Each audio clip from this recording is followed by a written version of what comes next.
Good morning student. Previous lecture में हमने phylum Porifera के सामान्य लक्षणों पर बात की थी। अब हम बात करेंगे फाइलम पॉरीफेरा के क्लासिफिकेशन पर। हमने सामान्य लक्षणों में अंत्यकंकाल के ऊपर पॉरीफेरा के बात कर रहे थे। जो अंत्यकंकाल होता है पॉरीफेरंस का, वो तीन चीजों से बना होता है। कुछ एनिमल्स में अंत्यकंकाल कैल्शियम कार्बोनेट से बना होता है, कुछ में सिलिका का बना होता है और कुछ जंतुओं में स्पॉन्जिन फाइबर्स का बना होता है।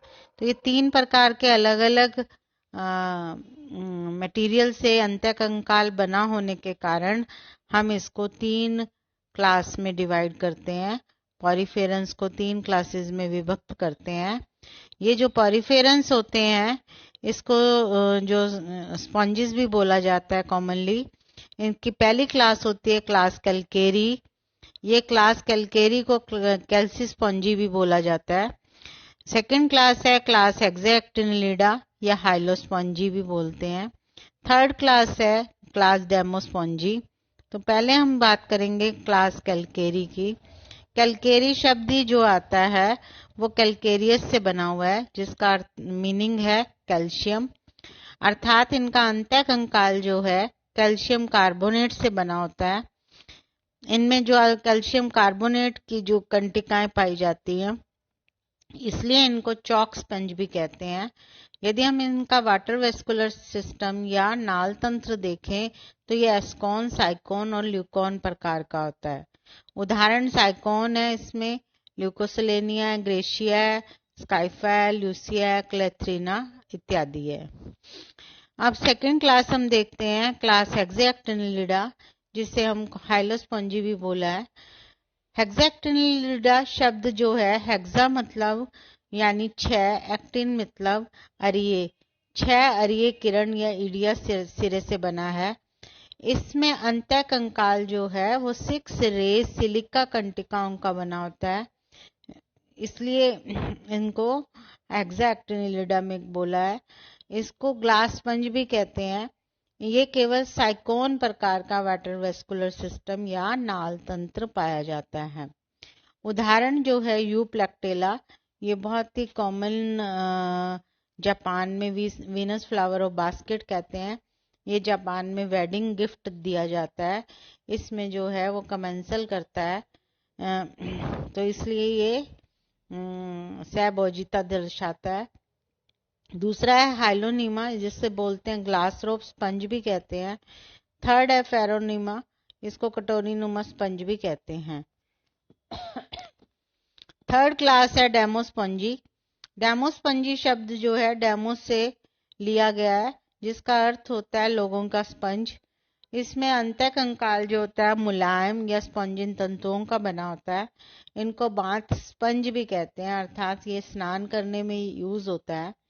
इनमें केवल ल्यूकॉन प्रकार का नाल तंत्र पाया जाता है। स्पॉन्जोसील जो गुहा होती है वो एब्सेंट होती है। उदाहरण हम देखें तो बॉस स्पंज, स्पॉन्जिला चलाइना, जिसे ग्लव्स ऑफ मरमेड भी बोलते हैं, हिपोस्पॉन्जिया इत्यादि इसके उदाहरण हैं। अब हम इसकी बात करें फाइलम, इसको ब्रीफिंग करके देखें तो फाइलम पॉरीफेरा जो है तीन क्लास में है। वो किसके आधार पर तीन क्लास की है, मैं बार बार रिवाइज करवा रही हूँ। इसके अंत्यकंकाल के आधार पर हमने विभक्त की है। क्लास कैलकेरी, क्लास डेमोस्पॉन्जी और क्लास हेक्साक्टिनिलिडा। कैलकेरी के उदाहरण है क्लेथ्रीना, ल्यूकोसेलेनिया, स्काइफा, साइकोन। और डेमोस्पॉन्जी के हैं स्पॉन्जिया, स्पॉन्जिला, चेलिना, सायोना। हेक्साक्टिनिलिडा जिसमें कि 6 अर्की सिलिका तंतुओं से बनी हुई अंत्यकंकाल होता है। यूप्लेक्टेला और हाइलोनीमा इत्यादि इसके उदाहरण हैं। ये हम सब ये देखेंगे भी स्पॉटिंग के अंदर। कैलकेरी है, ये ल्यूकोसेलेनिया का है और उदाहरण है। हेक्साक्टिनिलिडा का उदाहरण है यूप्लेक्टेला। और कैलिस्पॉन्जिया का है, ये देखो आप। और पोट्रियन भी ये है डेमोस्पॉन्जिया। अब हम संघ पॉरीफेरा का आर्थिक महत्व के बारे में बात करेंगे।